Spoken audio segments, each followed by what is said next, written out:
ให้ฉันดูแลเธอรักเธอได้ไหมให้ฉันเป็นเพื่อนเธอเมื่อเธอเหงาใจไม่ต้องกลัวจะไม่ไปไหนจะไม่ทำให้เธอเจ็บอีกเหมือนเคยจะดูแลอย่างดี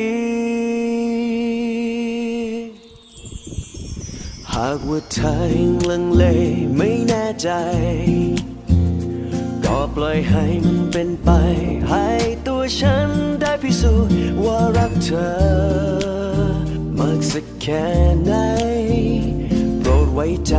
ฉันดูสักครั้งหากบังเอิ